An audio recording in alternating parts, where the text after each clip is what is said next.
Навидум спокоен живот под раскошната Шара. Во реалност, напнат и полн со неизвестност. Жителите на Вратница, Старосело и Орошје 7 години бијат битка со мокници кои се настрвиле на природата која за нив значи живот. На Раките или Вратничка река, која се наоѓа во подножието на планинскиот врв Љуботен, виделе одлична можност за градење мали хидроцентрали. Моментално на оваа река нема изградено ниту една, но селаните знаат има проект за 2 мини хидроцентрали во горниот дел на реката, а во службен весник виделе оти уште една е доделена во долниот дел. Ова место покрај политичката битка што водиме со институциите, со разни писма, дописи и посети на министерства и владини институции, ние се спремавме и за ова што не го ни посакуваме во случај да ако дојде некој да гради без наша согласност, да поставиме и жив штит и да го набркаме од оваа локација. Да се ние тоа собираме со повик, со шукање на камбаната на црковните звона и нормално со претходно информирање. Така да излезе горен број населението сите 3 пати. Доаѓаш и до немили ситуации во одредени моменти. Тие 3 пати 2015-2016 година така завршија. Меѓутоа имаше уште еден обид 2019 година, кај што за оваа втора централа со некакви чудни одлуки на владата беше обновена дозволата за градба. По најавата на инвеститорот дека ќе дојде да ќе почне гради, имаме тука поставено блокада на влезот од реката. Каде што од нервоза, од стрес ни почина едно лице. Жителите на ова место одамна расчистиле со партии и поделби по националност. Сватиле дека на силата може да одговорат со сила само ако се единствени и сложни. Во овие 7 години, благодарение само на тоа ја добивале битката. Дојде до повеќе обиди од инвеститорите, се редеа сите. Еве колку ви одговарале, не ви одговара, се изредија и неголеми личности. Денешниот председател Мицковски, прошлиот заменик председател на владата Анđушев и ред други. Жителите на Вратница се разочарани оти како што велат законот за води е јасен, но сметаат дека кај нас проектите поминуваат зад затворени врати во канцеларија. Ако нема вода, нема ни живот и нема ни населба.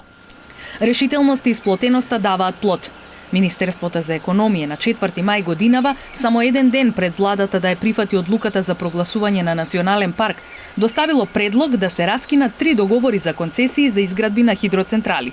Предлогот се однесува на веќе доделени концесии за изградба на хидроцентрала на Беловишка река на локацијата 107 и Љуботенска река на локациите 66 и 67, кои се изградени во 2011, односно 2012 година. Министерството за економија предлага да се разгледа можноста за пристапување кон раскинување на 3 договори за концесија за вода за изградба на мали хидроелектрични централи пред усвојување на предлогот за прогласување на Шарпланина за заштитено подрачје во категоријата национален парк, за што ќе достави посебна информација до владата, се вели во дел од одговорот на Министерството за економија. Според процедурите, понатаму треба да се произнесе Министерството за финансии, а во врска со побарувањето од страна на концесионерите. Нашата екипа го продолжи патот кон убавата Шара. Плени со својата природа, со живиот свет. Незините рани се онаму каде што згазнал човек жеден за профит. Но моќта на планината е подценета. Шарпланина возвраќа секогаш со поголем удар. Со последните поројни дождови овде, како во народната, распукала Шарпланина. Но овој пат не во корист на оние кои што го рушат биодиверзитетот за да создадат профит. Искршени дрва, расфрлани гранки. Дивењето на планината ја пополнува големата слика каде во еден ќош се гледа изградената хидроцентрала. Шара наоѓа начин секогаш да покаже дека таа го диктира темпото. Јас сум 25 години на Шара активен, водича веќе 15 години.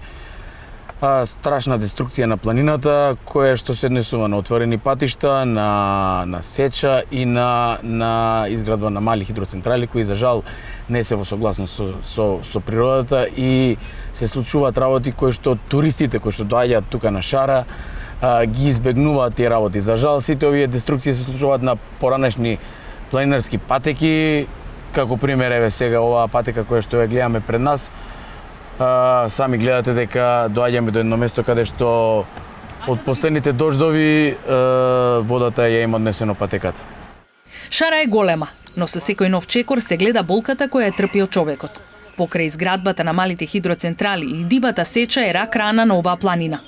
Мирис на свежо исечени трупци, празнина и легнати 100-годишни дрва. Професорот Милески објаснува дека тоа е процес кој може со посилен дожд да им го загрози животот на селаните. Имаме доста изразита дива сеча, така да при појава на посилни врнежи, едноставно голема количина на вода се собира во сливовите, кои што веќе не се оние типични природни сливови, него стануваат така наречени поројни сливови, и потоа се случува она што се случи во Шипковица или доле во подножјето, кога нагло ќе најдојде вода или ќе донесе огромна количина на нанос, или рековме слечишта, и така натаму, и така натаму. Може ли да се спаси шара од уништување со прогласување за национален парк? Сакаат ли жителите од околните села тоа да се случи? Шарпланина го чека овој момент со години, а меѓу жителите од околината недостасува основна информација за промените што се очекуваат. Генерално жителите не се запознаени што значи тоа национален парк. Значи правно што би донело бенефити целата работа, колку граѓаните би имале бенефити од прогласување на национален парк, а колку би загубиле со самото тоа. Од невладините организации сметаат дека тоа е единствено решение за спас на планината.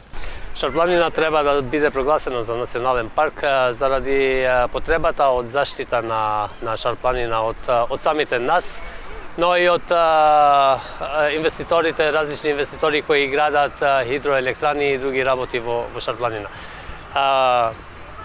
Шарпланина има големи вредности кои секако дека треба да бидат заштитени и сметаме дека многу време сме изгубиле до сега што не сме ја прогласале се уште за национален парк. Од овие организации апелираат процесот на прогласување на шара за национален парк да се води на транспарентен начин за да не западне во правни замки и лавиринти, што би довело до ново одолговлекување. Како и да биде придружен со информативна кампања за населението да се запознае со придобивките од заштитата на планината.